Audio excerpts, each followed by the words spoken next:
بسم اللہ الرحمن الرحیم۔ شروع کرتا ہوں اللہ کے نام سے جو بڑا مہربان نہایت رحم کرنے والا ہے۔ ناظرین محترم السلام علیکم۔ امام ابن جوزی رحمت اللہ علیہ فرماتے ہیں کہ ایک مرتبہ بلخ میں سخت قحط پڑ گیا، لوگ ہجرت کر کے بلخ سے سمرقند آ گئے۔ انہی لوگوں میں ایک سیدوں کا خاندان بھی تھا، ایک ایسی خاتون بھی تھی جس کی صرف 3 بیٹیاں تھیں، بیٹا کوئی نہیں تھا اور خاوند بھی فوت ہو چکا تھا۔ آپ فرماتے ہیں کہ تب مسجدوں کے ساتھ مہمان خانے بنے ہوئے تھے، وہاں اس عورت نے اپنے بچوں کو ٹھہرایا اور سمرقند میں نکلی کہ شاید کوئی آدمی مل جائے تاکہ اس سے مدد کے لیے کہہ سکوں۔ وہ عورت وہاں سے چلتی ہوئی ایک رئیس کے پاس پہنچی۔ جن لوگوں کے پاس دولت آ جاتی ہے تو کئی دفعہ وہ سخت جملے کہنے لگتے ہیں جو اللہ کو پسند نہیں آتے۔ وہ سید زادی اس رئیس مالدار کے پاس گئی اور کہنے لگی کہ میں غریب ہوں، پریشان ہوں، بلخ سے سمرقند آئی ہوں تاکہ اپنی بچیوں کو زندہ رکھ سکوں۔ نہ رہنے کے لیے جگہ ہے، نہ کھانے کے لیے روٹی ہے اور نہ پہننے کے لیے کوئی کپڑا ہے، اس لیے مہربانی کر کے میری مدد کر دو۔ وہ سید زادی کان آگے کر کے کہنے لگی میں سید زادی ہوں اور یہاں میرا اپنا کوئی نہیں، اس لیے تو اپنی مہربانی کر۔ دوستو، کسی کے بھی حالات سخت آ سکتے ہیں، اللہ تعالیٰ سے ڈرنا چاہیے۔ وہ رئیس مالدار اس عورت کی فریاد سن کر کہنے لگا مجھے کیسے پتا چلے گا کہ تو سید زادی ہے؟ یہ الفاظ سن کر اس عورت نے دوپٹے سے اپنے آنسو صاف کیے اور کہنے لگی اللہ تیرا بھلا کرے، میں ثابت نہیں کر سکتی کہ میں حضور کا خاندان ہوں، میرے پاس کوئی دلیل نہیں، میں نہیں بتا سکتی۔ اور پھر وہ عورت وہاں سے چلی گئی۔ کسی نے بتایا کہ یہاں ایک یہودی بھی رہتا ہے جو بڑا سخی ہے، کافر ہے لیکن ہے بڑا سخی رحم دل۔ وہ عورت اس یہودی کے پاس چلی گئی۔ یہودی کے پاس لوگوں کا رش لگا ہوا تھا۔ جب وہ لوگ چلے گئے تو سید زادی بھی اس یہودی کے قریب ہوئی اور کہنے لگی غریب ہوں، پریشان ہوں۔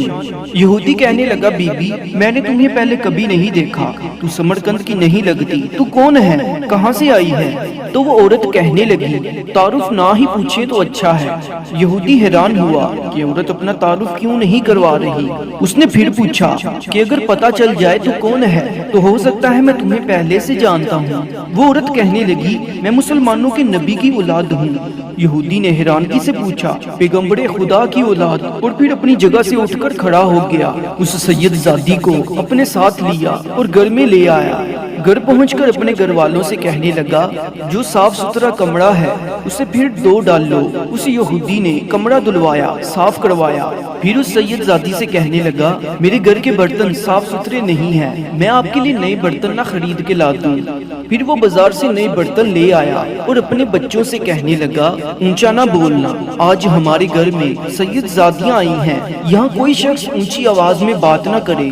پھر اس سید زادی سے کہنے لگا بی بی جو میرا بالکل طیب اور حلال رزق ہے یہ لنگر اس میں سے ہے، لیکن چونکہ میں غیر مسلم ہوں مجھے سلیقے نہیں آتے، جیسا تیسا بھی ہو اسے قبول کر لینا اور جب تک جی چاہے میرے گھر میں رہنا اور دیکھنا، ہو سکے تو رات کو اپنے نبی سے سفارش کرنا، میرا بھی کوئی مسئلہ، میری بھی کوئی حاجت، میری بھی کوئی قبولیت ہو جائے۔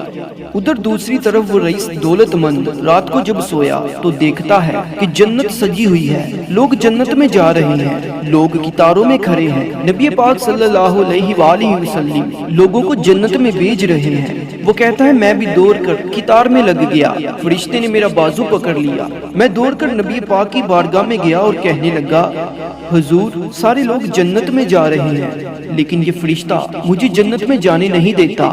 تو نبی پاک فرمانے لگے تو کون ہے؟ وہ رئیس کہنے لگا کہ حضور میں مسلمان ہوں۔ حضور پاک فرماتے ہیں کہ کوئی دلیل ہے تیرے پاس؟ وہ رئیس کہتا ہے کہ میں چپ کر گیا۔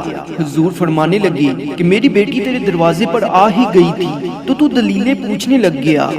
جب اس رئیس کی آنکھ کھلی تو رات اسی بے چینی کے عالم میں بڑی مشکل سے گزری اور جب صبح ہوئی تو گلیوں میں ڈھونڈتا پھرتا ہے، کونے کونے میں تلاش کرتا پھرتا ہے وہ سادات کا گھرانہ کدھر گیا۔ ڈھونڈتے ڈھونڈتے اس یہودی کے دروازے پر جا پہنچا، پہچان لیا اور پھر اس یہودی سے فریاد کرنے لگا کہ جو خدمت تو نے ان کی ہے مجھ سے 11 گنا لے لے، یہ سادات کا گھرانہ مجھے دے دے۔ اس رئیس کی بات سن کر یہودی کہنے لگا کہ تو کل آتا تو بات شاید کچھ اور ہوتی، آج بات اور ہے۔ وہ رئیس منتیں کرنے لگا کہ مہربانی کر، لیکن وہ یہودی کہنے لگا اگر کل آتا تو معاملہ اور تھا، تھا، آج معاملہ اور ہے، حالات تبدیل ہو چکے ہیں، جا دوڑ جا۔ وہ کہنے لگا مہربانی کر، تو غیر مسلم ہے، یہ گرانہ مجھے دے دے۔ وہ یہودی کہنے لگا چپ کر، میں غیر مسلم کل تک تھا، کل جو سیدوں سے پیار کیا ہے تو میرے حالات سنور گئے ہیں، وہ جو نظارے تم نے رات کو دیکھے ہیں وہ میں نے جاگتی آنکھوں سے دیکھ لیے ہیں، اور تو نے کسی مفتی پیر کے ہاتھوں کلمہ پڑھا ہوگا، جبکہ میں نے محمد عربی کے ہاتھوں کلمہ پڑھا ہے، رسول اللہ صلی اللہ علیہ وآلہ وسلم کے ہاتھوں کلمہ پڑھ لیا ہے۔ ناظرین گرامی، اپنے قیمتی وقت کا بہت بہت شکریہ۔ اگر آپ ہمارے چینل پر نئے آئے ہیں تو آپ سے گزارش ہے کہ سبسکرائب کے بٹن پر کلک کر کے ہمارے چینل کو سبسکرائب کر لیں اور ساتھ موجود بیل آئیکن پر بھی کلک کر لیں تاکہ ہماری ایسی ہی حکمت بڑی ویڈیوز آپ کو ملتی رہیں۔ انشاءاللہ ملتے ہیں کسی نئی ویڈیو میں کسی نئے ٹاپک کے ساتھ۔ مجھے دیجیے اجازت، اللہ حافظ۔